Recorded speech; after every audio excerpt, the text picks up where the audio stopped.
Hanson. I'm a research plant pathologist with the USDA ARS and Michigan State University.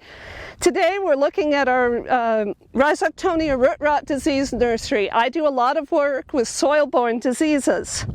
What we're doing here is looking at how different varieties respond to the disease. I hope you never see this in your field, but we have a very susceptible variety with a lot of death compared to one where we're still seeing a lot of green tissue. A couple of things you look for in the foliage with Rhizoctonia. When it collapses, it's very flat to the ground. Usually, particularly on these older leaves, and once they collapse, they stay collapsed. They don't perk back up. You also look for this very dark coloration near the crown of the beets. When you have that, it's Rhizoctonia. Well, severe Rhizoctonia root rot will often show foliar symptoms. When it's milder, you may see a beet that looks quite healthy and have to dig it up. Particularly if you have some neighboring beets that are looking bad. What we look for Rhizoctonia is a very dark, dry rot, often with some cracking as it gets worse. The rot will be very shallow, with a clear, very dark dry, and then the white healthy tissue, a sharp demarcation between the two. You can see there's a lot of root affected by it here. For soil-borne diseases, Rhizoctonia is our #1 problem in Michigan, but we do have a number of other soil-borne diseases. One that we're seeing an increasing problem is Fusarium, which can cause a wilt or a root rot. In the foliage, you tend to see yellowing, particularly between the veins, with the veins themselves staying green until the plant collapses. The leaves will wilt, particularly in the heat of the day, but can perk up overnight or if you have a rain. So you can see how they're drooping down as opposed to the flat collapse you see with Rhizoctonia. Rhizoctonia and Fusarium can work together. You will have increased damage when you have both pathogens in your field. One of the big differences between Fusarium and Rhizoctonia as well, with Rhizoctonia you see a typical nice healthy white root all the way through. With Fusarium you see these dark bands where your vascular tissue is. The Fusarium is blocking the vascular tissue, interrupting uptake of water and nutrients, and that's what causes a lot of your damage with that disease. One of the big characteristics of Rhizoctonia is how flat the leaves collapse. Even if you don't see the discoloration, you can see how these are laid right down on the ground. That can be told from aphanomyces because aphanomyces will droop. You can see how these are kind of arching down rather than lying flat on the ground. And if you look at this in the early morning, many of those will have perked up and be standing up. That will not happen with Rhizoctonia. Aphanomyces is still a problem in the area, though most of our varieties that are available have good resistance. Well, we looked at some of the above ground symptoms. The most important things are what you see below ground. This is a beet with Rhizoctonia. You can see the Rhizoctonia is very dark, very dry. It won't penetrate deep until you've had some of this type of cracking. You can see cracking here on the surface. And it's very dark and dry on the surface as well. Aphanomyces, on the other hand, is wet and rather yellow. You will see brown rot and then this yellow on the edges. When it dries out, you will start to see this kind of scarring on the surface.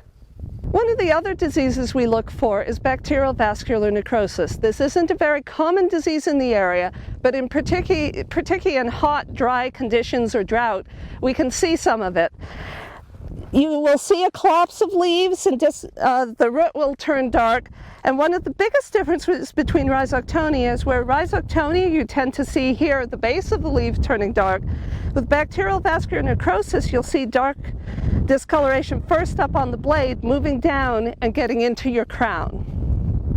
The disease can cause losses both in the field and in storage. So if you have a lot of bacterial vascular necrosis, you don't want to put that into your long-term storage. Most of these same pathogens can also cause seedling disease. We do screen for seedling disease, but something that's very important to remember is that seedling resistance and adult plant resistance to these diseases are separate things. Most of the material we have that's commercially available with adult plant Rhizoctonia resistance does not have seedling resistance, so you need to protect the plants from when they're planted till they're at least at the 4 to 6 leaf stage with other methods. Similarly, Fusarium, most of the resistance is in the adult plant. There is some seedling, but it's not necessarily that those that are adult will have it. For aphanomyces, we do know about seedling and adult plant resistance, and they are usually related. So if you get resistance to one, you should be getting resistance to both. For the seedling diseases, symptoms also vary, though they're hard to tell apart. These are ones you particularly need to send to diagnostics. Aphanomyces, when it's early, will be wet, and as it gets mature, you will get these almost black thread-like areas of the root. Those are considered one of the most diagnostic characters of aphanomyces in seedlings. Rhizoctonia, your rod is usually right around the soil line. It will be dry and dark, and you can have collapse of the leaves, though the root may remain intact. For Fusarium, you tend to get more of a light brown coloration of your seedlings, and they will tend to have a lot of wilt. That can affect the entire root and particularly the vascular system. One of the big things we do in disease nurseries, as well as screening commercial varieties, we also look at older varieties, wild beets, and breeding lines. Some of these you can see are quite different than our normal sugar beets, like this one, an old variety with red leaves. And some look more like typical sugar beets, but may have some different leaf shapes. We also look for other diseases.